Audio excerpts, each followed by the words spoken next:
Thank you.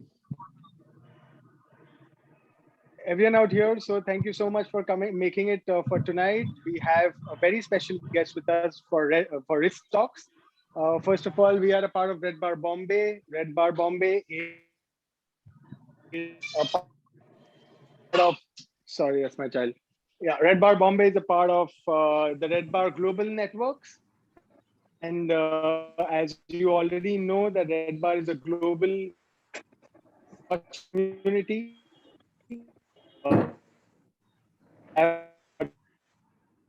Across countries or and more all of us, including me, all of us are very, very excited. Over to you, Viranchi. Okay, thank you, Puneet, and everyone. Thank you so much for joining us. Our guest today is considered a maverick in the Swiss watch industry, and he's somebody who is not afraid and has the courage to take his stand and make his voice heard. And he and his team have done things in less than 10 years what many brands, especially many independents, have taken maybe decades or even a generation. So without much ado, please join me in welcoming Edouard Meylan, the CEO and owner of H. Moser and Company. Thank you, Edouard, for joining us. Thank you for having me. Yeah. So Edouard, before we get started in the session, a lot of members, when we were talking to them about, having a session with H. Moser, we got kind of two feedback. One is there was a group that was aware of H. Moser and what they do and the kind of timepieces that they make. And there was another group that wasn't so aware and we're excited to learn more. So these events are perfect for that. So let's start off with maybe asking you a question as to what, according to you, is the essence of Moser? Difficult to define. It's changing all the time, and I'm learning myself constantly. I mean, I as you said, I'm the owner since 2012, 2013 now, and for me, Moser is, I would say, the bridge between traditional and modern watchmaking. We're a 193 years old brand, but we try to think as an independent, as a startup, trying to bring something to this industry, and as you said, not afraid to take a stand in communication, but also from a product standpoint. Excellent. As a CEO of a company and also the owner, and I know we have a lot of entrepreneurs today with us, and so they're also excited to hear from you, how the entrepreneurial journey has been. Maybe you can share with us a little bit about, your career prior to 2012 and the acquisition of Moser, and and then maybe, what were the challenges you faced, as once you first acquired Moser? Because, as a CEO, we hear, in like management school, that there are three things that every CEO must go through. One is fix a broken business, okay? Then turn around a declining business, and then grow a mature business, okay? So I think you're really seeing that curve, so it'd be really exciting to see that from you. Please. It can be a very, very long answer, but so starting with the first part, which is about where I come from. I grew up actually in the Vallée de Joux. So for those of you not familiar with the Vallée de Joux, that's a place in Switzerland where some of the biggest manufacturers were born and are still present today. We have AP, we have JLC, we have Vacheron, Blancpain. My family were a family of watchmakers. My father actually ran AP for about 20 years and brought to some extent to where it is today. And I personally studied microengineering at the Swiss Federal Institute of Technology. And then later on, I started working in management consulting prior to moving into actually the watch industry, but more on the distribution side in Asia. And then I did an MBA at Wharton. And then I moved into the more entrepreneurial projects. My father retired in 2008 or 10, I can't remember. And then we decided to start our own, I would say, mini group of independent brands. And in 2012, we acquired Haute-Lance, which is an independent brand that we still run today. And a little bit later that year, the following year, we acquired Moser, which at that time was, I mean, talking about Moser in 2012 was on the verge of bankruptcy. I think a lot of people looked at it, including the biggest groups, Swatch Group, LVMH, Richemont. They all look at it and said, well, either it's impossible or it's basically too much effort and too small for them to take care of it. But for us, we felt, maybe there's an opportunity, maybe we can do it better than the others. So we decided to give it a try and took a lot of risks. And 2012, Moser had amazing products, the Perpetual Calendar, Perpetual One. Some of you might know this movement. It's an iconic movement of Moser. Actually, I fell in love with Moser because of that particular movement. I think still a lot of collectors today discovered Moser thanks to that movement, and it's still something we continue to produce and actually further develop. They were amazing products, but it was a mess. It was bleeding money, millions a year, millions of US dollars, way too many people, way too many machines, completely inefficient, not a very clear positioning. Products. I mean, if I may talk about financial numbers, some products were sold with a negative gross margin, just to give you an idea of how bad things were. And to be honest, we did a very quick due diligence when we took over, and we discovered a lot of things after we started. And then it's been a journey in figuring out what to do with it. To be honest, a lot of people ask me, did you know what you wanted to do with Moser back in 2013? To be honest, I knew I wanted to change, to bring something a bit more us. I worked with my brother and a very young team, and we wanted to bring something that would have this edge, this modernism. But to say what kind of products, what kind of communication we would do, I had no idea. And then it was a process. First, I wanted to fix I would say the base, because to build a business, you need to fix the base. So we had, unfortunately, to divide the number of people by 50%. So when we bought it, it was 80 people. We reduced this to less than 40 people. At that time, H. Moser was producing less than 500 watches. Today, we are back to about 65, 70 people, and we produce over 1,500 watches. So a lot more efficiency that we brought to the business, which at the end of the day has a huge impact on reliability, quality, and obviously on the costs of the products, which gives us the possibility to bring things to the market that make sense and to make this company live. And in parallel, once I would say the industrialized aspect, maybe I should mention that we are a very integrated company. We produce pretty much every part in the movement, including hairsprings. This year, we will produce around 250,000 hairsprings. We only need about 2,000 for Moser. So 99% of what we produce is going to the rest of the industry. Some of our major brands are working with us on that. So we are very integrated. And once we fixed this beautiful manufacture, which is amazing history, then we started really working on the brand and the design and the communication. And you said we are the maverick of the industry.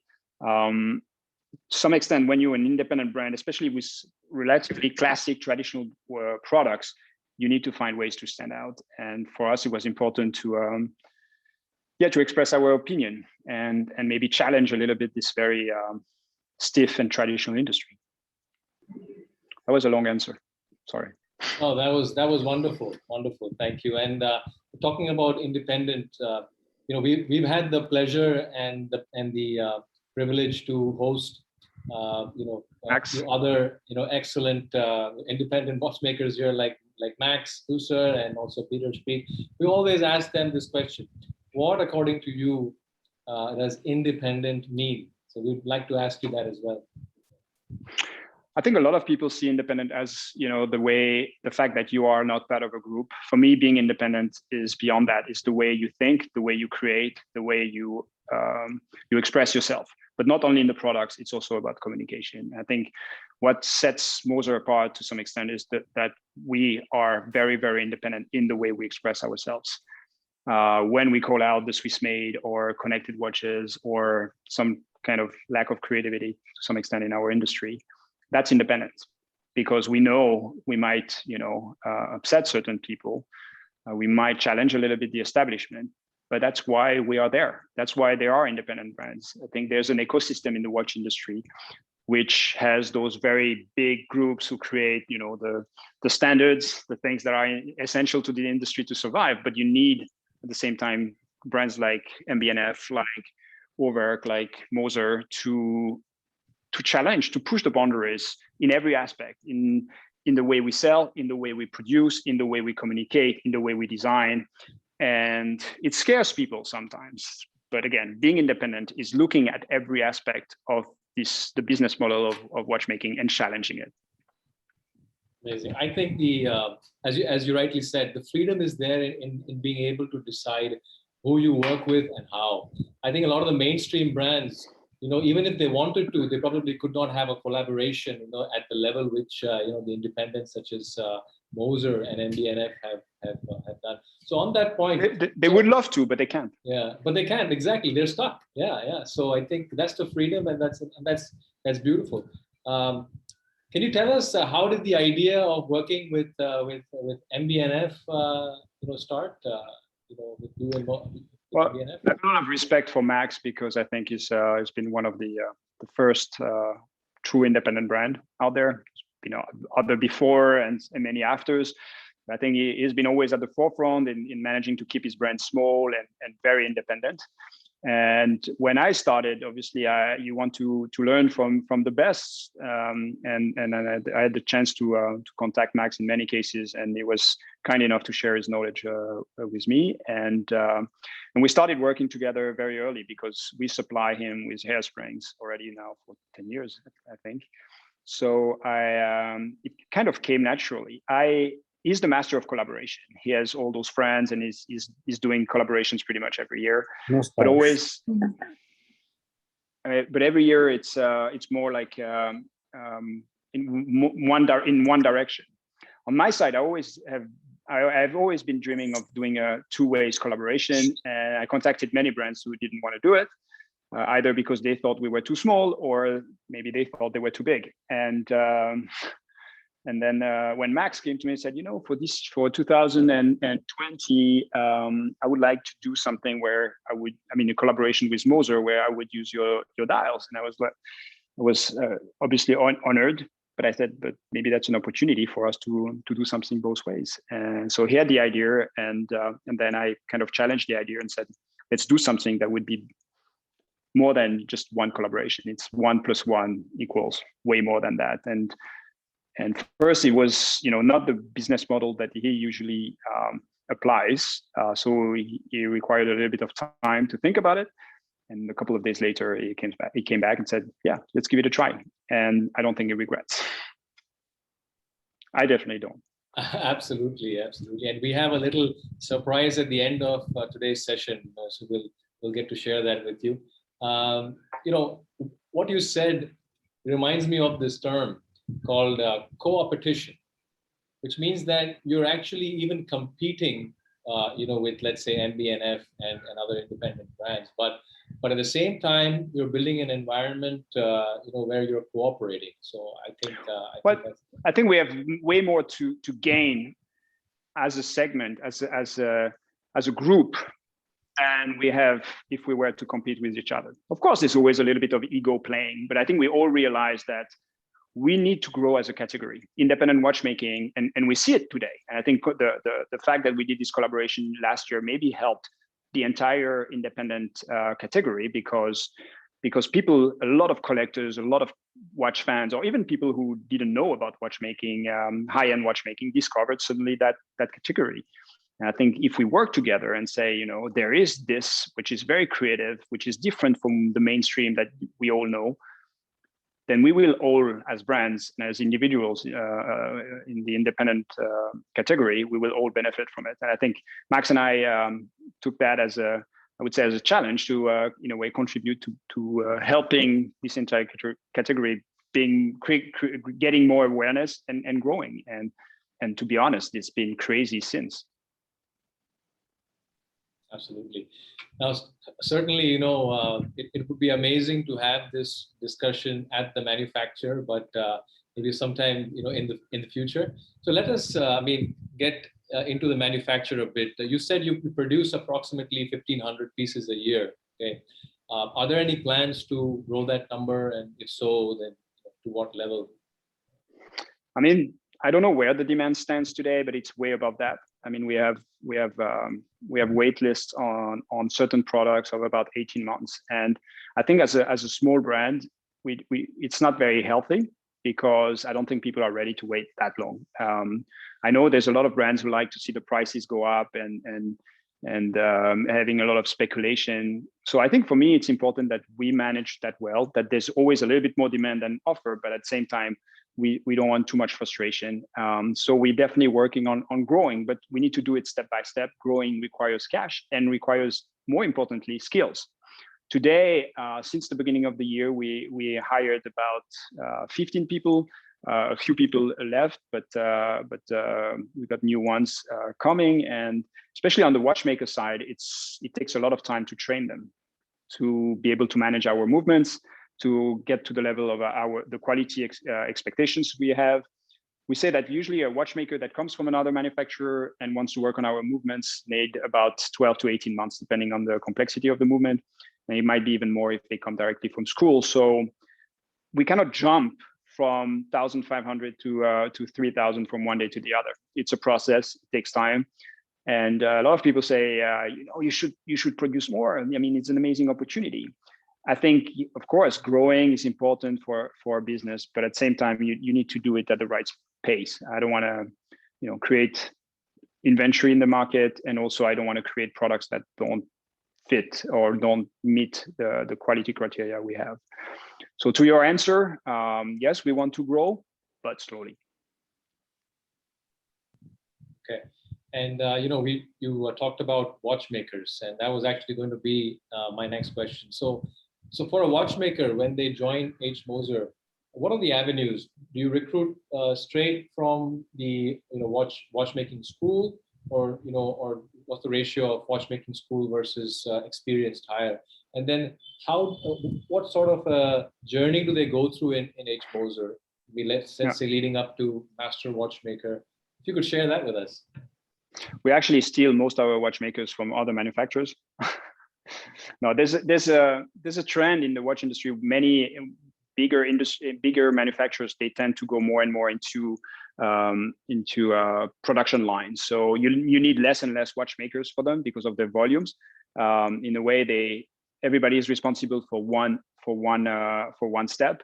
For us, one watchmaker is responsible for one movement. So we have really trained watchmakers, and we see that true watchmakers, that's what they want. So they tend to leave those organizations that are getting more and more production line to join organizations like ours, where you get the full responsibility of your movement from A to Z. We also get a few young watchmakers every year coming out of school, and the process is you usually go for, I think, 4 years to school to learn the job, and then when they come to us, then there's this training period of about 18 months.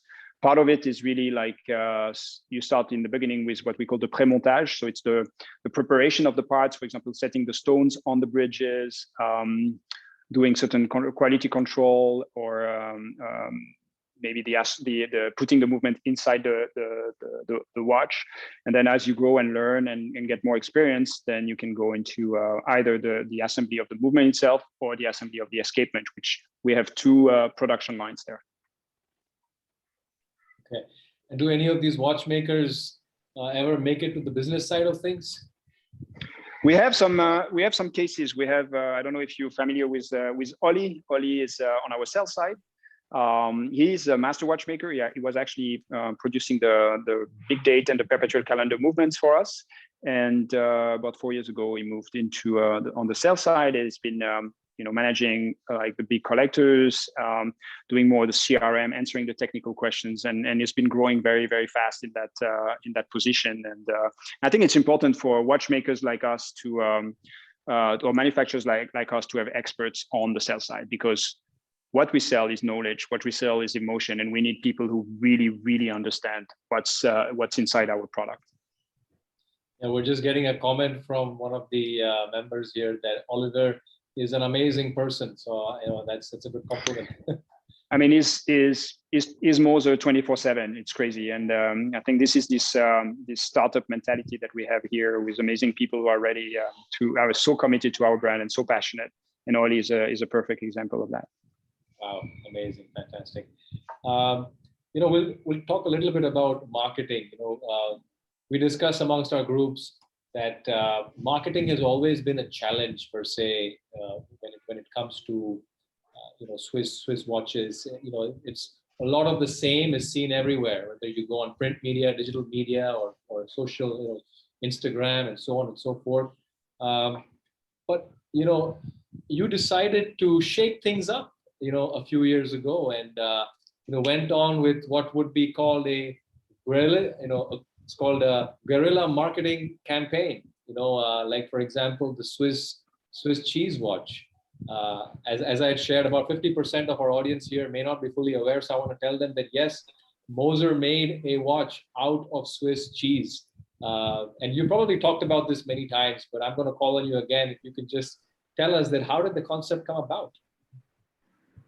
Well, I think if you're familiar with the calendar year for the Swiss watch industry, we have those big fairs every year where all the big brands and smaller brands gather, either in Geneva or historically in Basel, and launch products. And over a period of 7 to 10 days, you have a massive amount of products that are being launched. And what we came to realize is if you launch your very commercial products on the same day as Rolex or Patek or whoever, then you're lost in the mass. So we decided at Moser that it was more important for us to express during those fairs our opinion, stand out by bringing subjects which goes beyond the product. And we started that when the big topic of our industry was about the future of our industry, seeing smartwatches emerge. And that's when in 2016, we launched the Swiss Alp watch, which was a mechanical watch inspired from a design standpoint from the connected watches, with a campaign, with a movie around upgrade to a mechanical watch was the tagline at that time. And it made a big buzz. And we were very small. It was a few years after I started, and it made me realize that if you have something to say and you do it in a, I would say, quite creative way, people are ready to listen. And it brought to us media that we would have otherwise never talked to: Bloomberg, CNN, Forbes, tech media, etc. So it brought us so much visibility that we said, okay, that might be the right formula for us. And then from that point onwards, we had a list of things that we wanted to talk about. And we still have a list of things we want to talk about. And we thought, why not pick one every year, create something that is crazy, that kind of not only attracts attention, but also brings across a message. So a year later, at the start of the Geneva Fair, there was a big change on the regulations around what makes a watch Swiss made. We actually jumped amazingly from 50% of the value to 60%.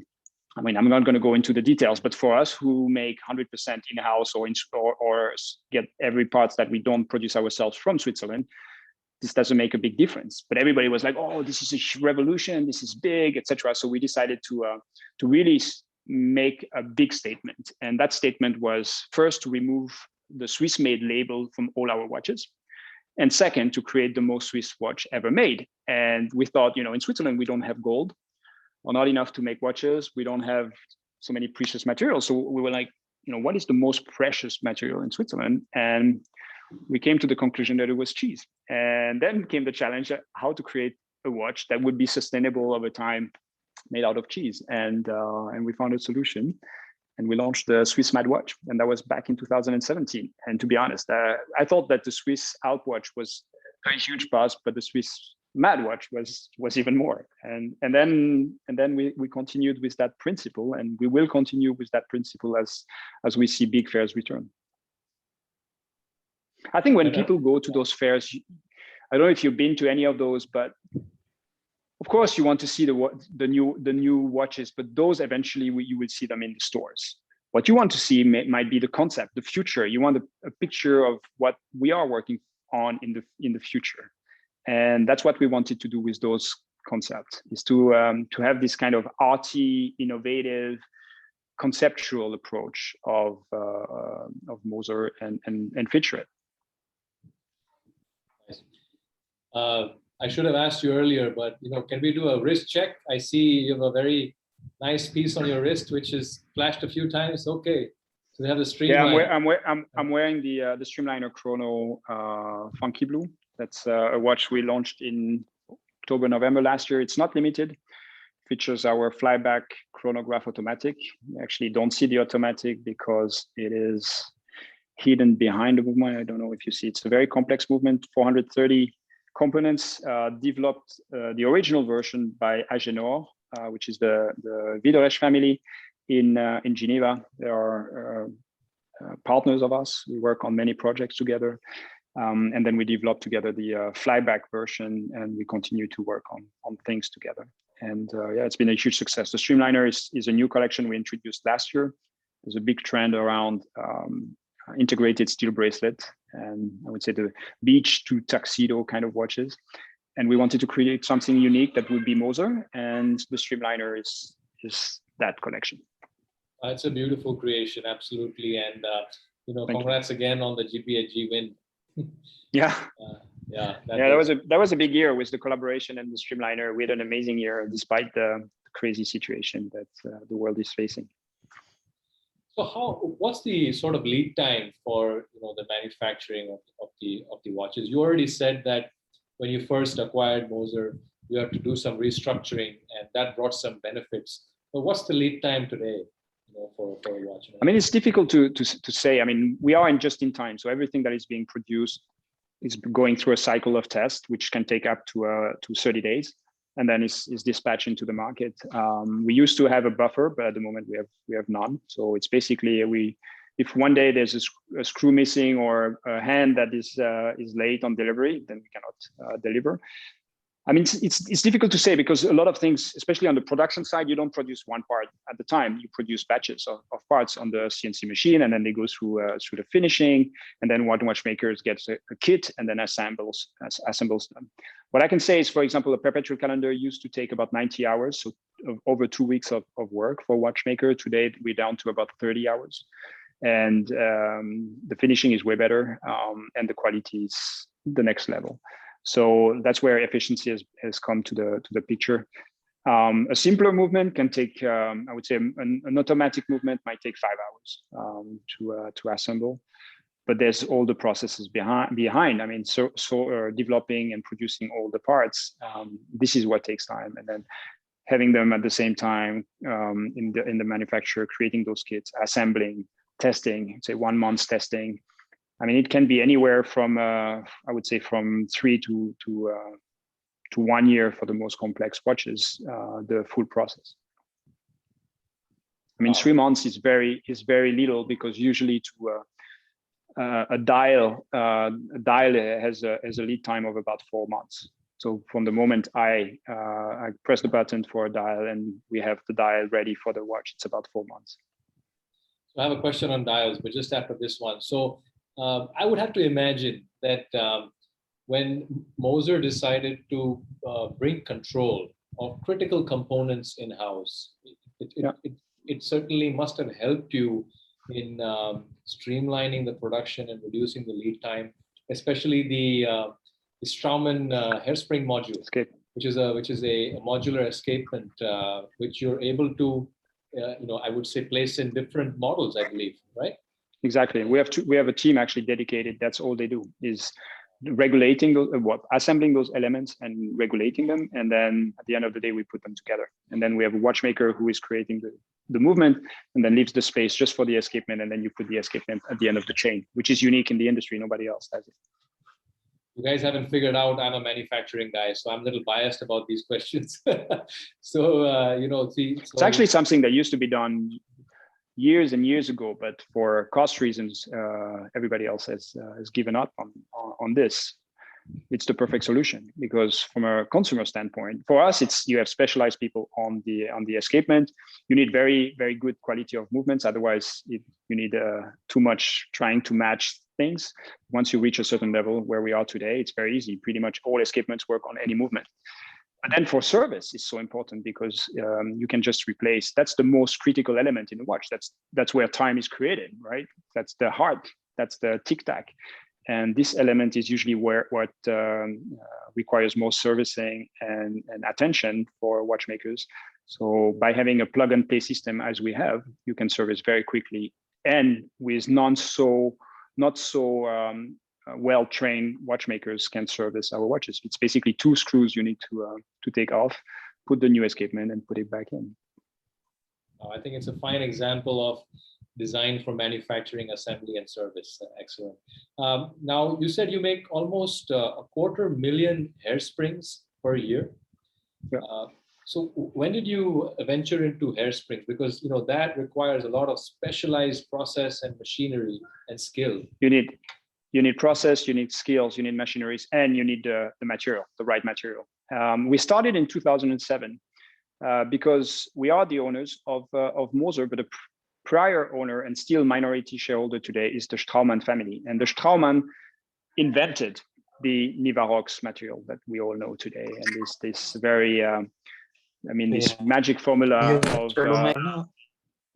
of temperature compensating type of material. So because of that relationship, they started this production in 2007. When I started, we were producing about 9,000 hairsprings per year, and today we'll be at, in this year, around 250,000. We produce about 15,000 right now. We should be at 20,000 a month very soon, and the idea is almost 30,000 per month at the end of the year, which is very impressive when you come and visit here to see this chain of production. It's crazy, and at the same time, there's so many steps that are done manually. But it's the magic of watchmaking. So do you think that having this, high volume segment in-house of hairsprings, which you not only use in-house, but also, primarily you're selling it to others. Do you think that has allowed you to up your risk-taking ability for the Moser watches with investment? Because now you have another line where you're able to, let's say, spread your overheads.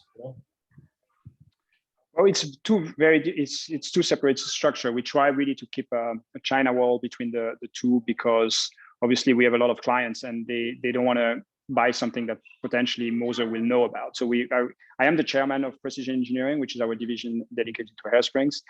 But operationally, I try really to stay away from all the innovation and the patents and everything. The very strong advantage is that we're not dependent on any group in terms of supply. Or the few suppliers we have, case, hands, some of the dials are independent suppliers. And for the hairsprings, where you have the monopole from the groups, we are independent. And that's why a lot of brands who have problems supplying from groups come to us. And for us, that gives us the possibility to be truly independent. And that's also a reason why we can probably stand and sometimes piss off certain people, because they're not going to turn off the tab and make sure we don't get hairsprings, which is probably the most difficult element to get and produce, because we do them ourselves. Wonderful. Now on the dials part, lately we've seen a lot of beautiful dials, various stones, tiger eye. I think you were using green dials long before they became popular. I think now everybody's having green dials. I think you had it long before. So how? And we already moved on. Yeah, you moved on. Right. So you also made one with Vanta Black. So how was that experience? Was it a challenge to use Vanta Black? was definitely a challenge. We're forced to rethink the way we assemble the watches, create special tools, transportation elements, because those dials are not produced in-house and not even in Switzerland. So we need to get them from the only source, which is in the UK. And it's very fragile. It's like there's like this domino effect. If you touch the dial at some point, the small nanotubes of carbon tend to fall. So yeah, it was a challenge for our watchmakers. But once you master it, it's a beautiful material to play with. And we're just starting. There's tons of things we can do with it. So right now it's been a lot of plain dials with Vanta Black, which is great because it's kind of this minimalism is part of the identity of Moser. But there's tons of other things we can do, and in the future you will see some more innovations with that material. Excellent. There was another question we received from our group members, so I'll ask it on their behalf. They're curious to know about your likes and dislikes when it comes to collecting watches. What does your collection look like? There's a lot of Moser watches because there's a few milestones that I keep for myself, but I have quite a few APs because my father worked for AP, as I mentioned in the beginning. I like German brands, so I have a few German Junghans, Momos, and others.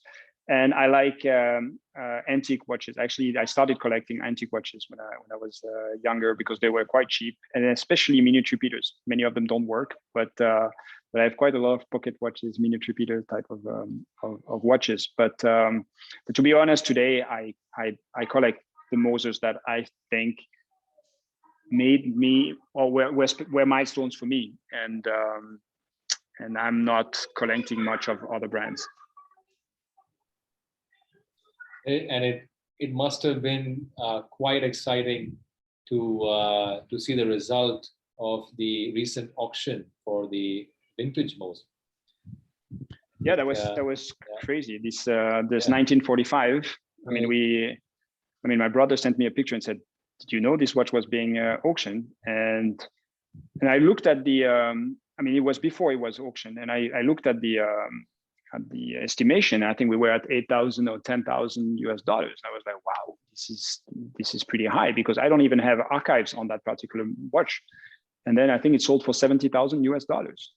I was impressed. I mean, I don't know. I think there's a big trend right now. I mean, people speculating and it's crazy. I mean, we have an amazing museum here in Schaffhausen in the castle of Heinrich Moser with hundreds of amazing historical watches from Moser, and we have tons of things that I thought had a strong value for us, but I didn't know there would be a value for other people out there. And so it's very exciting. And is it a trend? Is it just a hype? I have no idea. But seeing it as the owner of the brand and seeing something like this happen is definitely a very pleasing. I'm sure. So this topic comes up also quite often in our group. Are watches an investment?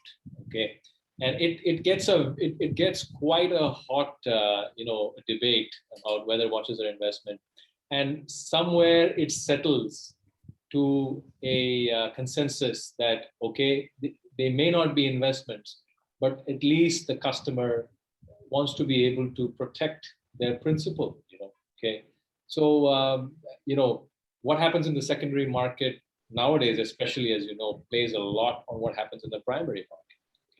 So, as the captain of the ship,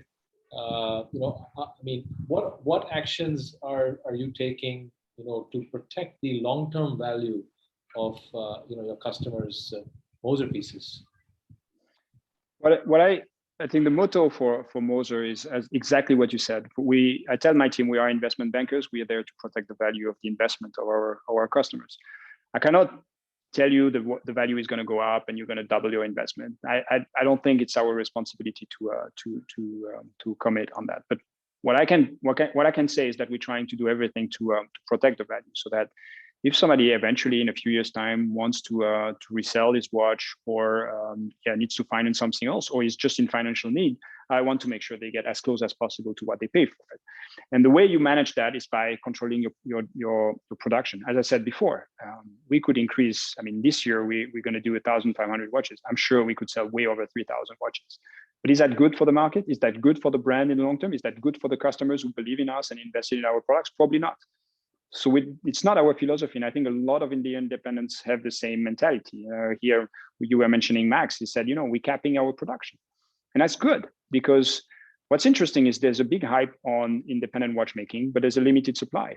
So as this demand is increasing, but we control thoroughly our production, the prices will naturally go up slowly. Are we going to double or triple or quadruple like you see on a 5711 and even more if you manage to get a green dial? Probably not. But is that healthy? I don't know, because the last one who's going to buy it is going to lose potentially a lot of money when that goes down. I think it's much more healthy to have, as you said, is about protecting the value. And that's for me the responsibility of the brands. And too many don't see it, especially the groups, because for them, they don't care the long term. The managers might not be there in 5 years' time anyway. So what they want is short-term returns, sell more watches to get their results at the end of the quarter or the end of the semester or the end of the year to get their bonus. That's not the way we see it as owners of brands. We see the brand equity is about the long-term value of everything you do. And again, I'm not going to tell people your Moser watch will double or triple in price. It happens. We see more and more. I think most of our new watches on the secondary market are now trading over retail, but it's not us trying to achieve that. For me, the objective is to make sure they trade at retail, at least. That's very assuring, and I think it's a perfect segue for the next segment. All right. Though I would love to continue talking to you. We have three members here today who are proud owners of Moser watches. Okay, so very nice. They get to experience something very rare. That is to talk to the CEO and owner of the independent. And so I'd like to call on Sagar Shah. Sagar, if you're there, please come on and share your latest acquisition.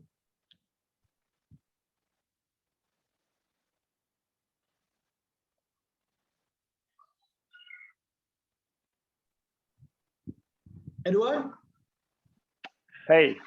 Hey, how are you? I'm very good. It's an absolute pleasure and an honor to have you today, and I'm really glad talking to you. I am one of your proud customer, and I am holding one of your favorite watch, and it's still boxed. I mean, it's still in the plastic. Yeah, it's fairly new. Yeah, it's fairly new, and I know that this one is your favorite. It's one of my favorite, yeah, and a tough one to get. The Heritage Center Second. It's the Heritage Center Second, yes. And I think it's a great example of Moser. We like to create this tension, as I said in the beginning, between tradition and modern. And here you have a typical watch that was inspired by what we have in our museum. At the same time, with the funky blue, the global ceramic numerals, 3-dimensional, that's a very modern design. So I think that's a great example you have there. Oh, yes, absolutely. Well, there are so many questions that runs my mind right now, but in particular, you are an independent watchmaker that probably does everything in-house, right? You do your own dials, you do your own movements and everything.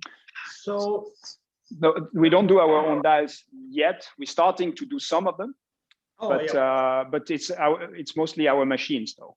But that's something where we don't have the quantities to have a full production. But by the end of the year, we'll have quite some dies produced in-house. That's something we're integrating right now. Just to clarify, sorry. Right. Go ahead. As Viranchi was talking to you, you do most of the parts of the movement, including the escapement yourself. So what I wanted to know is, what are the challenges, that you find in the development of movements in particular? And what is the benchmark that you would like to achieve, or what is the next when it comes to the development of movements? Like what are the intricate parts that that differentiates the Moser movement from any other movement? Like for a customer, most of us do not really care about the movement, but once we buy a $15,000 watch, what we want, it keeps an accurate time. But how is the Moser movement different from the rest of the movements, or what should your customer look for in the Moser movements in particular? Well, we have there's a lot of things we can talk about. Some of it is I think a lot of other brands, what they do when they develop new movements is basically they get, I would say, an evolution of something that exists, usually movements from the 70s, which were most of the big movements today were developed at that time. At Moser, it's very modern movements that we developed under certain very key criteria. One is the power reserve. We have a very high power reserve in our movements. We have also a very specific approach of the functions. For me, we remove on any single movement of Moser, there are all those complications. You have the perpetual calendar, the big date, the moon, all those different minute repeater, etc. They're all very specific complications, and a lot of brands tend to try to make them look as complicated as possible. At Moser, we try to go the other way around. So if you look at any of our movements, one, they are made by Moser, only for Moser. They are most of them integrated, so our own design, and we remove everything that is unnecessary. So if you look at the best example, and that's the one that basically set this philosophy for me at Moser, is the perpetual calendar. The perpetual calendar, you look at it from the front, and it might look to most of the people like a 3-hand watch. Yep. It looks like 3 hands plus a small second with a small second at the bottom and a date. So a lot of people who are not familiar with Moser, our philosophy, or with high-end watchmaking, you would see it as a 3-hand watch with a date, where actually it's a 326 part, which is a perpetual calendar. So the watch knows whether there are 28, 29, 30, or 31 days, but we removed everything that is unnecessary. We don't put the year, we don't put the leap year is at the back. The month is a small arrow at the center that uses the 12 indexes, which is a genius idea. It's not mine. So my predecessor had that genius idea. And that's the philosophy of Moser. So when you look at Moser, you're gonna find something that is basically giving you the essence of the function that you're acquiring. And that's our philosophy for everything we develop. So if you look at the 3 hands, you just get the 3 hands. You get, even sometimes we remove the logo, we remove the indexes, just so you can really appreciate it as a piece of art. When you look at the minute repeater, we just have 2 hands, and then you have the hammers and the gongs. So you can really see the beauty of the gongs, the hammers hitting the gongs when you activate the minute repeater. When you look at a perpetual moon, you just have this moon floating in the middle of the dial with 2 hands on top of them. So that's really a philosophy which is very uncommon, but is our signature. So if you look at Moser, again, very high power reserve, low frequency, which is good also for the movement. High frequency means the parts will be used much faster, and therefore you need more services. We are low frequency movements, usually 2.5 hertz. And I think there's a competition now trying to go as high as possible because people believe that increased precision. I think you need a good balance between precision, which is something very important to Moser, but at the same time, keeping the movement in a very healthy stand, and that's better with lower frequency, and that also helps getting higher power reserve. So I hope that answered your question. Oh, yes, absolutely. And Viranchi, can I ask one more question? Are we good on time, or? Yes, absolutely. Go ahead. Go ahead. Okay. Yes. This is also one interesting question. Like, what I also understand is that it would be rather rude for me to say so, that Moser watches are not for everybody, but because what I understand, the base price is approximately $15,000 or 13,500 euros. So do you ever have plans to come in for a more budget watch, or how is it? Like somewhere in the range of maybe a $7,000 or $8,000, because there are lots of people who really appreciates Moser watches, but the price point is definitely something, which rather makes the person think twice. So it's yeah, I can understand that. I mean, it's definitely a lot of money for a Moser watch. But to jump to the prices you're articulating here, it's a very big jump. It means going into different size of production. And as I mentioned before, when we were discussing and mentioning the way people produce watches, in order to achieve a price like this one, you need to go into a more production line. So like in the car industry, where you have one step after the other, and that's not our philosophy. And you would need to go into the volumes of IWC, which does over 100,000 watches, and that's a magnitude higher than us. So to be honest, getting to 6,000-7,000 is definitely not something that's going to happen anytime soon for Moser, and it's definitely not something that I would like to do. I love traditional watchmaking. I love true watchmakers who are responsible for their watches, and I want to see people who are able to manage from A to Z. And I'm definitely not developing a manufacturer that eventually one day will move into this very industrialized process.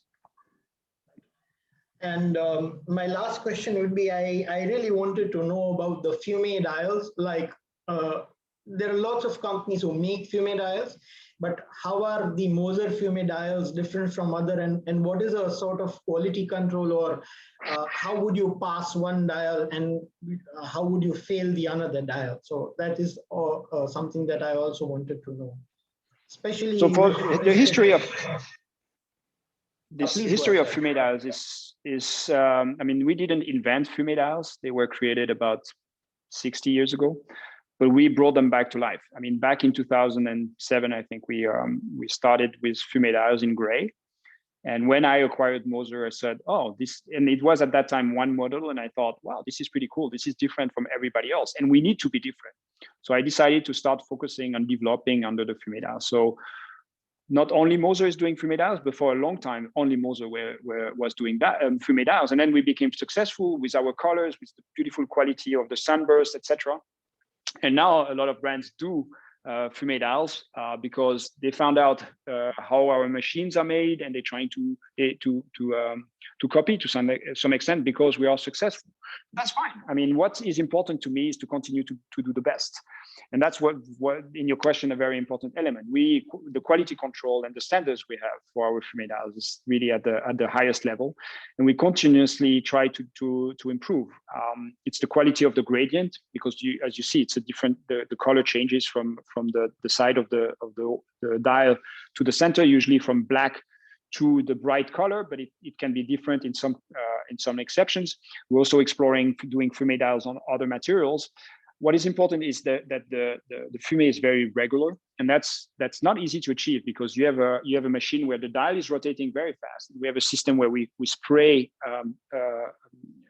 the second color slowly on top of the dial, and then if the spray is not if the speed is not right as you go closer to the center, you might have lines appearing, or if the quality of the paint or the temperature, or I mean, there are many parameters, is not right, you can have a lot of dots rather than having a very smooth gradient. And these are a lot of things that we test constantly. And there's a lot of dies that we refuse and we don't use. We actually have, it's also on the other side, we have a lot of dies that came out not the way we wanted, but we actually created special editions out of them. So there are a few cases that, we got lucky by failing in a way. That's really an interesting information. I have a lot more, but I think we'll have to respect the time. And Viranshi, it's over you. And I just wanted to tell you one thing. I got this watch especially from home today. I left home very early. And because I wanted to show you today, I made somebody go home and get this for me. Thank you so much. And if you have more questions, absolutely in love with this watch. And if you have more questions, feel free either on Instagram or shoot me an email, or we'll be happy to answer. Sure. Thank you so much. Thank you for your time. Over to you, Thank Viranchi. you for. Thanks, Viranchi. Thank you so much. Thank you. Thank you, Sagar. Thank you, Sagar. Okay, I'd like to call on our next member. So, Sarat, if you're there, let's see your sexy new acquisition. Hi, thanks, Viranchi. So this is what I'm wearing today, Edouard. I don't know if you can. Oh wow, is that the mosaic blue? Yeah, the mosaic blue fume. So it's an interesting story for me, especially with your brand. So I actually discovered it way before I think you entered into the Indian market. I was in Austria, Innsbruck, in 2017, and everywhere in Austria, maybe about every other corner, you'd see H. Moser and C extremely rare. So I wanted to look at, as always being a watch enthusiast, I wanted to understand why it was rare and what was rare about it. So I looked into the brand and I started reading about it, and I was very intrigued about it because, it kind of blends in the Swiss with the German. And I knew that, precision engineering was manufacturing all the parts and stuff. But, I always knew outright that I wanted a concept dial, which is, no logo, no anything else. Because honestly, for me, it's probably your signature. And I see the brand as, this, it's pretty much what you do and nobody else does, right? So when I have other watches in the collection, it's something that I wanted to have and something that I thought would be different. It just, for me, it took a while to figure out what is it that I wanted. I wanted the Pilot, but that didn't happen. And then eventually, I'm very happy with the choice that I've made. And I think this is something that I'm going to enjoy for a very long time. So I just wanted to congratulate you guys on the stuff that you've been doing. I really like everything I've seen. I have not seen anything in the recent past that I saw and thought that maybe something could be better here. Maybe something could be not put on the dial. For example, you always put the power reserve on the movement side where it's supposed to be. It's not on the dial side, and it's not blocking out, anything in that gorgeous dial. If I would, if I really want to nitpick and ask you a few things, I would first say something about your straps. Although they're very supple and they're very nice, I feel like they have no taper. And in the current scenario, I'm a huge fan of taper. I like to wear all my watches that have taper because I feel like it just sits on the wrist better when it sort of tapers in. So I'm gonna try to look at putting some third-party straps, but then I'd lose out on the buckle. And your buckle is so well made that I would think it's a loss to somebody that is not using the buckle. So other than that, I have pretty much nothing else to say. If you have any thoughts on taper and why you don't do it, I'd love to hear it, but nothing else. Thank you. To be honest, I don't know what you refer to as caper.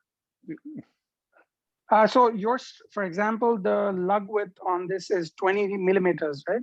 Yes. So the strap, when it goes down to the buckle, it's still it's at 8.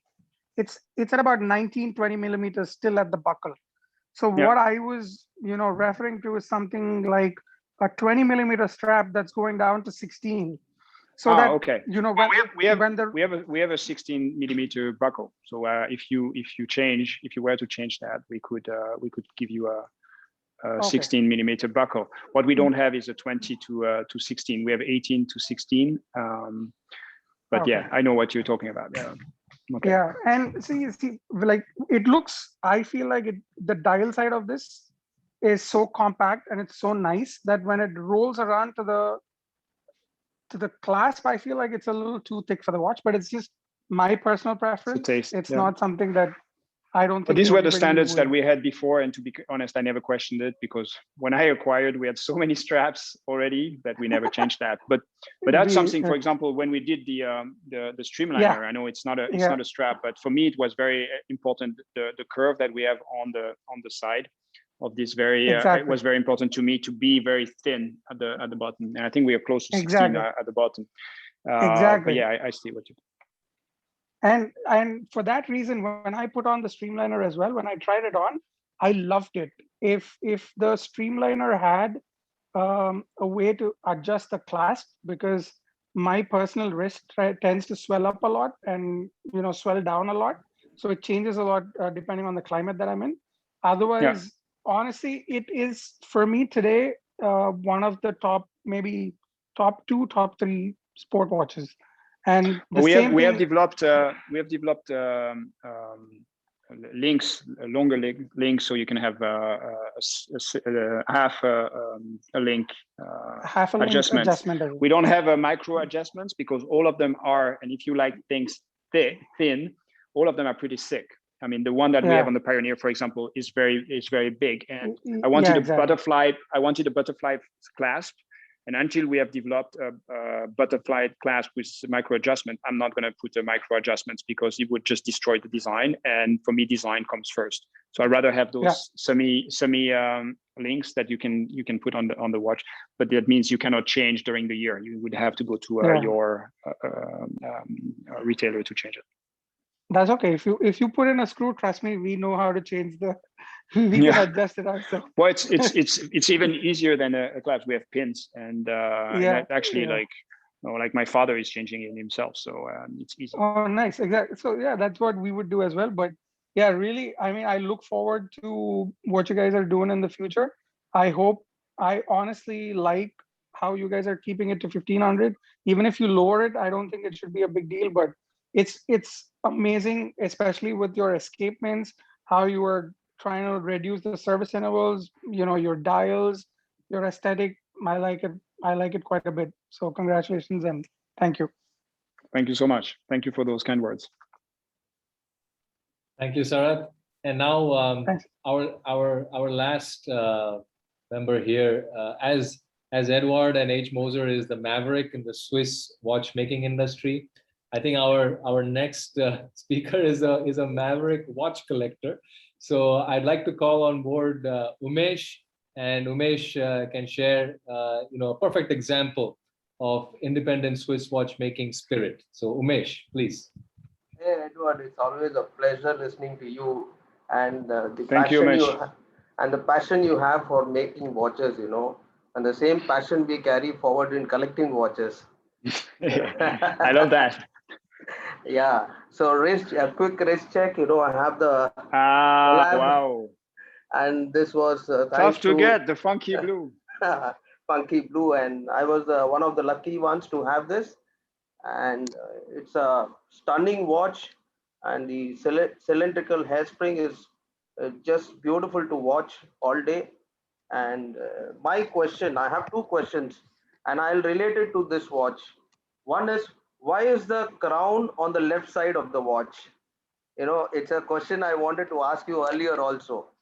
And number 2, we all know that it's a collaboration watch, and it's one of the best collaborations in the last few years, according to me.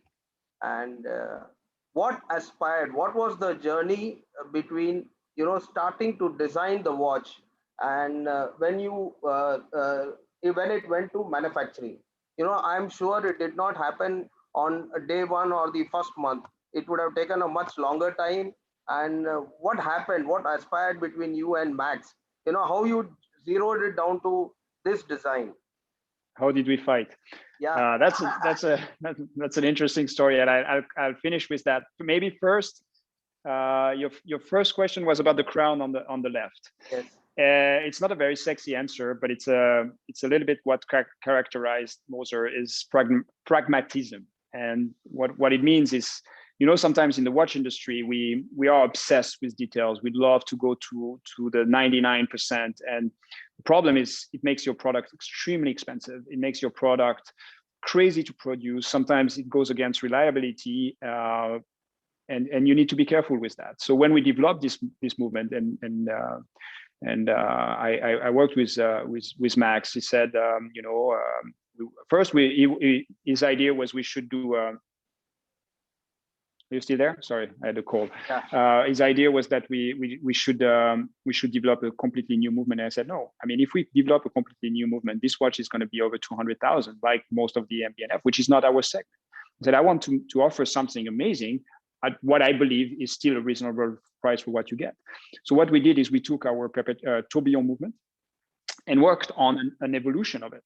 So if you know our tourbillon movement, the tourbillon is at 6 o'clock.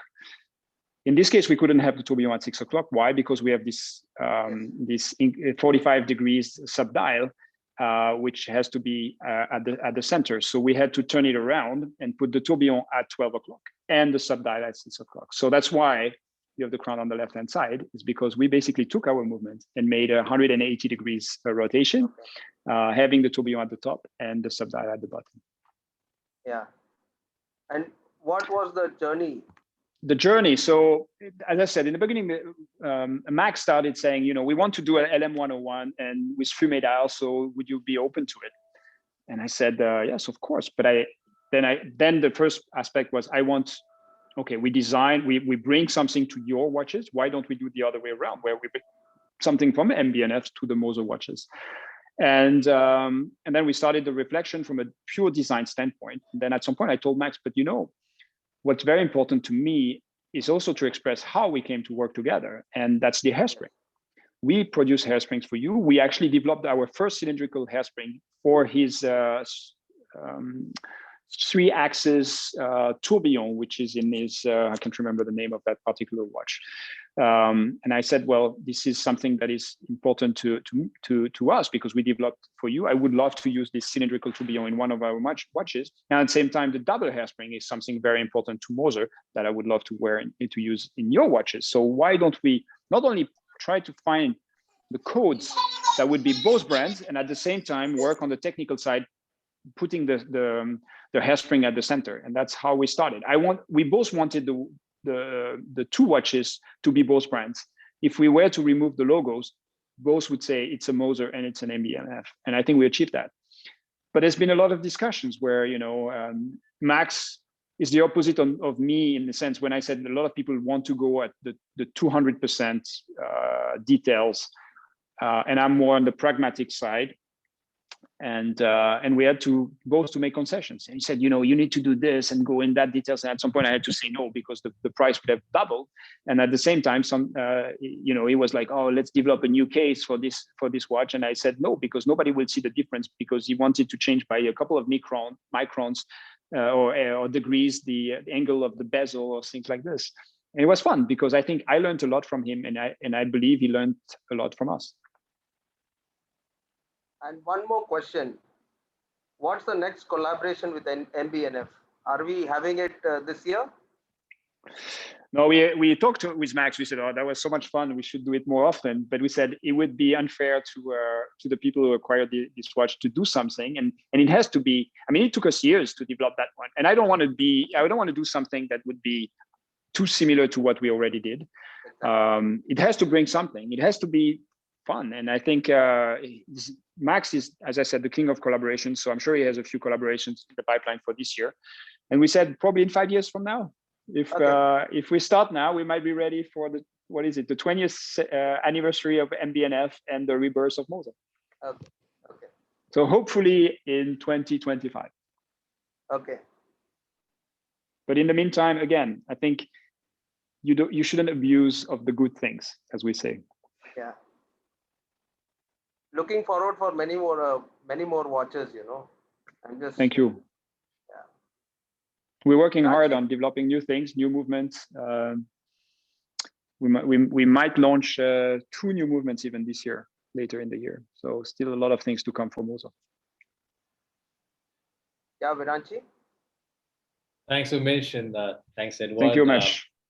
Thank you. So now we have a lot of participants eagerly waiting to ask questions. I must apologize that we may not have the time to cover all of them. but I asked my friend Ahan, who is going to moderate the Q&A. And so he's going to compile some of the common themes and maybe ask about 5 questions. Edouard, would that be okay? That's perfect. All right. Ahan, over to you. I am at home, so I hope the screams of my kids are not bothering too much. Oh, it's They're playing, right? It's okay. All right. Hi, guys. This has been a wonderful session. We've received a lot of questions, and I would like to ask one question which has been forwarded by almost 3-4 people, which is what is the future of the streamliner? Will it expand on the current variations, or will you add any new complications to it, etc.? So yeah. Yes, that's a very good question. My philosophy is to really protect the streamliner. So we've been very successful with and more than we even have been dreaming of. And the idea is really to protect it by having very limited number of variations. So we're going to have the chrono will continue to be in blue. It's not limited. That's the one I'm wearing, is the funky blue. We have the green dragon or the matrix green for the center second. And what we will do is to introduce new variations, but with new movements. So it's not going to be, there's not going to be a funky blue center second or green chrono anytime soon. We will continue with those colors. So one color, funky blue for the chrono and green for the center second. But what we will do is potentially bring new movements with either similar or other color of dials. That's the way we want to grow this collection. I really want to avoid having too many variations because it dilutes the essence of the design. I think the streamliner is a very strong and unique design, and for me, it's important that people understand and appreciate it as a whole. And having too many different colors and small changes dilutes the design of each other. Thank you. That makes a lot of sense. Now, for the second question, we have one of our founding members, Vritti. Maybe you'd like to come on and ask the question yourself. Hi, Ed. How are you? I'm very good. How are you? I'm good, thank you. It's an honor to have you come as a host on our Risk Talks. And thank you. I've been wanting to ask this question. H. Moser used to do watches for women. I've seen in the past there are some vintage watches that they've done for women. Although the watches that you've done, like the Swiss Alps watch, is a very universal watch and can be worn by women. But I wanted to ask, are you guys planning like a crazy Swiss mad watch, particularly for women? To be honest, we never think when we develop a watch whether it's for men or women. As I said before, we have big power reserves, so our movements are quite big in general.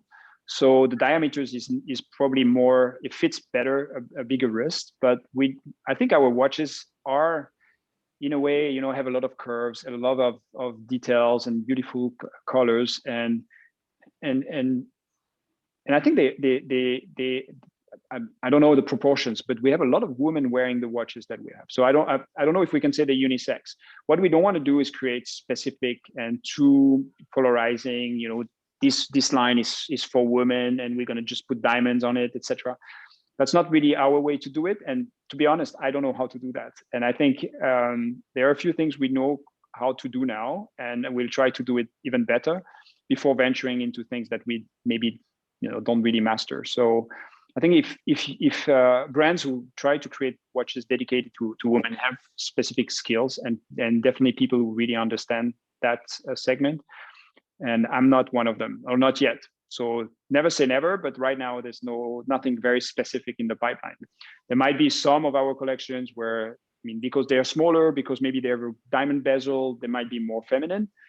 But again, that's I let the future owners judge for themselves. All right. Okay. Thank you. You're welcome. All right. Now, there is a very interesting next question which we received from Pritika. So there are actually 2 questions. The first is, so Moser has removed all branding from watches for quite a few of their variants. So what was the sort of reactions that you received from not only Moser patrons, but also other potential buyers and people from the industry? That is one question. And the second question, which is a little bit more personal, is what are the 3 top lessons that you would say you have learned from your father related to the watchmaking industry? So when we decided to remove all branding, the Swiss made, and even the logo, to be honest, even internally, people were not convinced when I told them we're going to do that. And I asked why. They said because nobody buys watches without logo or without Swiss made. Well, I said, well, that's because nobody does it. So obviously nobody's going to buy it. So we need to stand out. If we do something too similar to others, especially 5-6 years ago when we introduced the concept, it was very difficult for people to choose a Moser. When you had a Patek Philippe Calatrava silver dial rose gold case and the Moser rose gold silver dial with our logo, even if our movement might be better, I don't want to go into the details, and the price even is lower, people would go for the brand.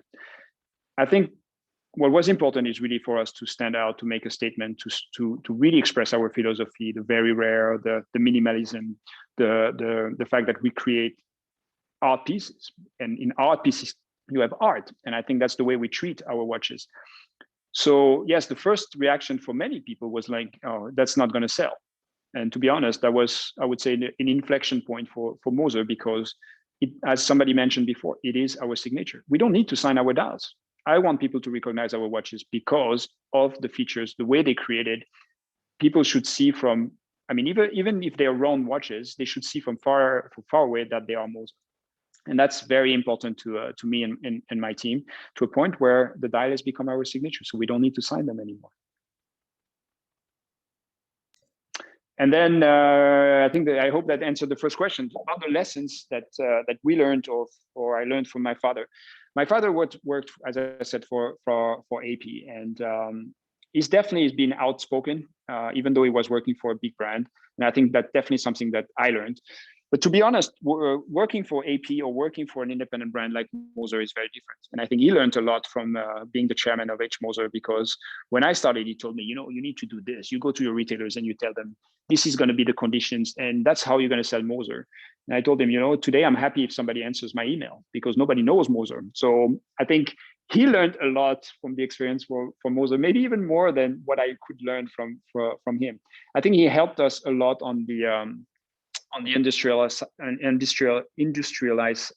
side, in being more efficient, in thinking in terms of how to create a business that becomes profitable, and not underestimate the aspect of marketing. Being an engineer, it's always tempting to focus only on the product, which I think was a bit the case prior to me joining the company, or us as a family.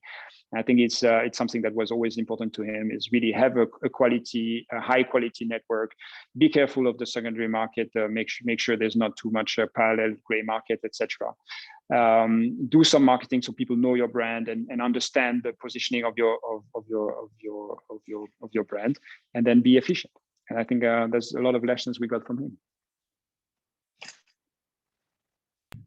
Thank you so much. That was a very good answer. And actually, in my honest personal opinion, the first thing that you said, I really actually resonate with it, because I think Moser has really achieved, not putting the brand and still being recognizable from a mile away.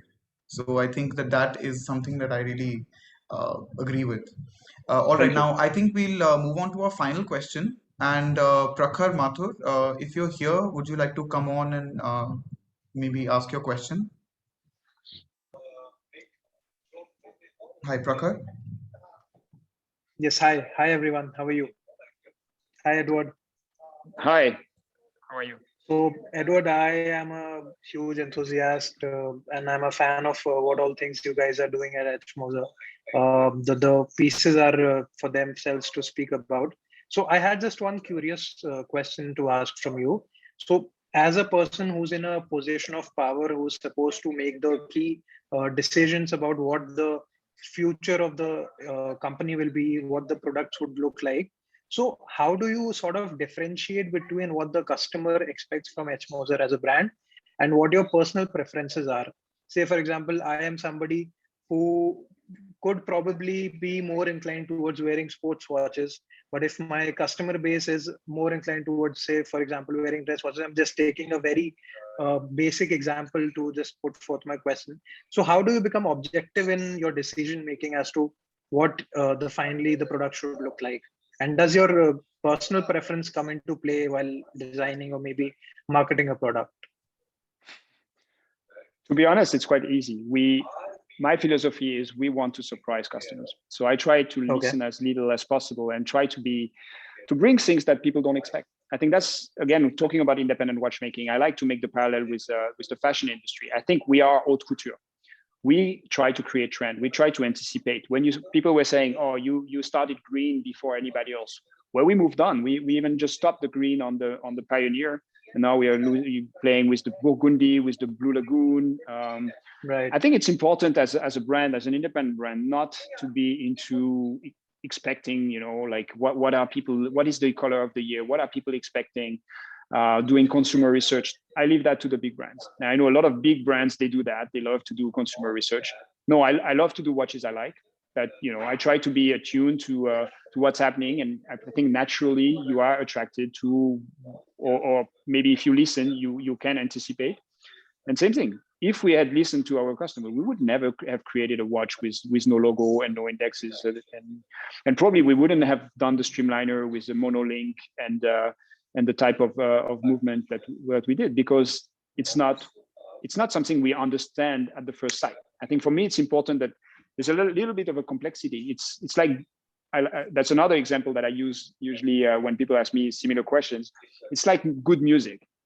For me, good music is not the music that I love at the first time I listen to. That's pop music. The good music for me is music that takes multiple listening, and then you start to understand and appreciate the different variations, and you understand that particular song or tune because of what this artist has done before and what he has done after. And I think Moser is a little bit like this. We like to see ourselves a little bit as, and that's pretentious, but like an artist, and you should appreciate the watch you're wearing or the watch you're buying, because you understand what was the process to creating that watch. It's part of a overall creation, and you will understand what's coming afterwards. But in a way, we're not trying to see what our customers are expecting. Otherwise, I think if all brands we would do that, we would end up creating Rolex watches, all of us, and we would lose our creativity, our innovation. I leave that to the big brands. No, absolutely. I suppose that the design language of your watches across different lines speak for themselves, and the kind of stuff you guys are coming up with every piece, it's just aspirational for a lot of new brands that are coming up. So it's amazing that the kind of work you guys are putting in. Thank you. Hope so. We're trying. Right. Oh, absolutely. Right. Thank you so much. Thank you for your question. Great question. Thank you so much for answering the question so patiently. It's been really wonderful, Viranchi. Now, maybe you would like to take it forward. Yeah, again, my apologies. We can go on, but I think somewhere we have to draw the line. And before we adjourn the session today, I'd just like to, thank a few people whose hard work made this happen. I'd like to thank Ahan, Vritti, Puneet, Arpit, and also Natalie from Edouard's team. She was very prompt, and she helped facilitate Edouard's participation here. So I think I'd like to end by saying that it's been one hell of a session, and everybody is going to give us the feedback that it has been one of the most engaging sessions we've had so far on Wrist Talks. And we started the session with, as I told you, maybe 50% of the audience being aware of H. Moser and what you do. And I am very confident that by now it's probably 100%. Okay. So, and if not, they can ask. Yeah, yes, sure. So I'm pretty sure that we will. Sorry? Or they can go and visit once everything opens again. Ethos, our partners in India. I mean, Pranav and his team have been doing an amazing job in bringing brands like ours, small brands, independent, where there's not much awareness to the market. And I really thank him, his family, and his team for everything they've been doing for us in the Indian market. And I hope we can come with my team very, very soon. Yeah, absolutely. I think they're part of the entire team that makes the success happen. And so we really look forward to what's coming next for Moser. And you started off when you acquired it by being simple and complicated, and I think now it's simple, complicated, cool, and sexy. So I think I think that's great. And there could not be a better way to wrap up the week and start the weekend. And so thank you again, Edouard, and I really thank all our audience for joining us today on Wrist Talks, and we look forward to having you again. Anytime, and thank you very much. And I wish you all the best. I know tough time in India and around the world, and I hope it gets better very soon. And again, I hope I can come and visit you guys soon. What we are waiting for that to host you guys over here. I keep definitely. When are you coming to India and also? Yeah, it's been 2 years now. It's been 2 years. So yeah, it's been a long time, and I really enjoyed my last trip. Absolutely. Next Dankeschön, and until we talk to you again and see you again. Bye-bye. Thank you. Take care. Thank you. Bye-bye. Bye-bye.